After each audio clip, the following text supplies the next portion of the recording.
Hey folks, welcome to another episode of Cutter One. I am your host, Jay Just Jay, your resident culture warrior, your resident maker of trouble, your resident watcher of ums. Anyway, I just want to touch base with you guys. We got some interesting stories. Well, it's a rumor. It's a rumor, but there's sort of like two things that sort of hit at the same time, and I wanted to touch base with you guys. So let's go right to it. The first is I noticed this story today in the Hollywood Reporter. Mark Restigini, and I hope I'm pronouncing that right, Restigini, head of series development at Amazon, is out. Um, Apparently, it says the news comes after the e-commerce giant recently wrapped the first season of the $1 billion Lord of the Rings series, The Rings of Power. And then it says Mark Rastigini, the head of series development and an 8-year veteran of Amazon, is leaving the e-commerce giant slash streamer. The executive who first joined Amazon's drama team in 2014 when the streamer's entertainment offerings were overseen by former head Roy Price has played a major role in the company's original, having developed and overseen production on such series as The Marvelous Miss Maisel, Jack Ryan, Patriot, The Summer I Turned Pretty, The Terminal List, Underground Railroad, and Them, among others. Um, so yeah, sorry about that. Yeah, emergency broadcast going off. Anyway, so if I die in a nuclear blast, know that it was probably Amazon taking me out. Anyway, let's see. Continuing with the story, sources say the head of TV, Vernon Sanders, is restructuring his ranks after being tapped last year as the lone exec overseeing the TV team. With the restructuring, Rastaghini's job was eliminated and his duties will be doled out between the studio's head of creative content, Nick Pepper, and head of series, Laura Lancaster.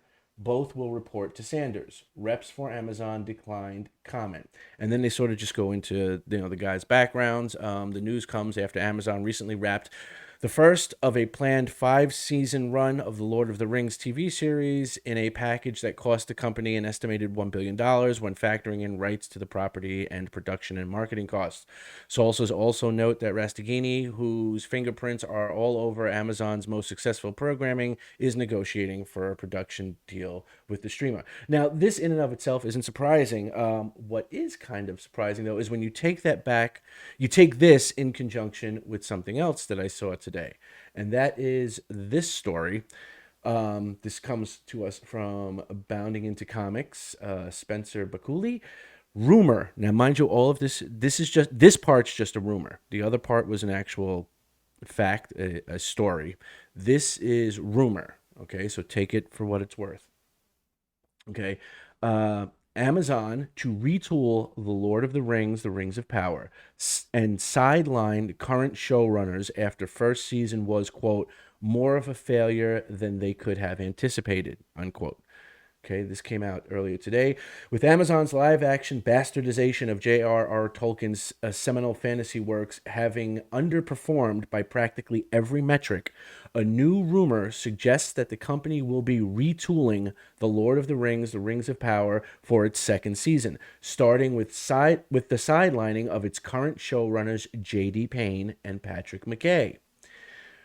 Word of this apparent shakeup was first suggested by noted film critic, industry insider, and Film Threat founder Chris Gore during an appearance on the 314th episode of the YouTube live stream show Midnight's Edge in the Morning. First of all, I do, just for transparency's sake, I do watch Midnight's Edge stuff. I am somebody who follows the stuff that he does, and I'm a big fan of Chris Gore and Film Threat. I subscribe to them and stuff like that. So just for transparency's sake, I don't. But okay, interesting.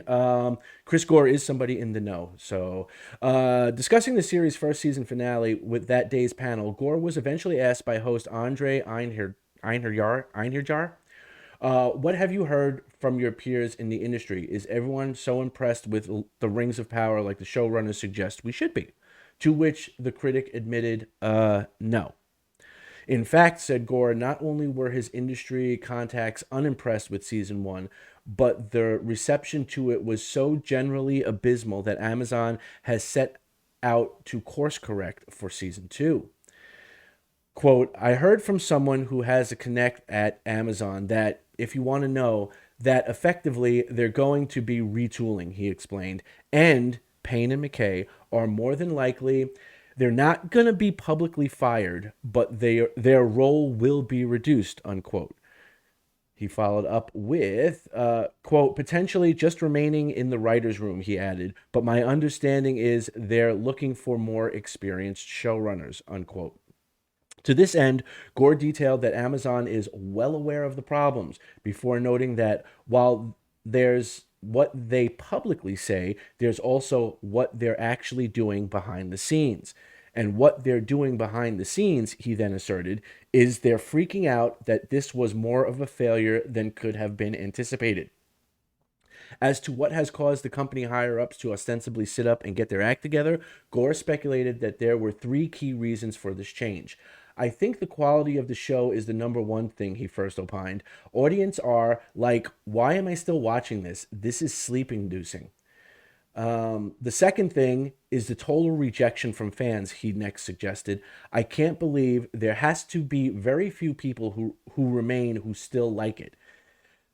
And thirdly, the direct competition from House of the Dragon, he concluded. Even like pre-seed and post-seed of the show's airing, it started earlier and is ending later, thus keeping it in the viewer's consciousness for a longer period of time. Though it may be years before Gore's speculation is outright confirmed or denied, the damningly low audience scores currently held by the series on review aggregate sites Metacritic and Rotten Tomatoes make it clear that something needs to be done should Amazon hope to justify their $1 billion The Lord of the Rings investment. As of writing, The Rings of Power currently holds a collective 2.5 out of 10 rating across 2,422 overall ratings on the former outlet. And as you can see, there's the Metacritic score right there. Yeah, that's ugly looking.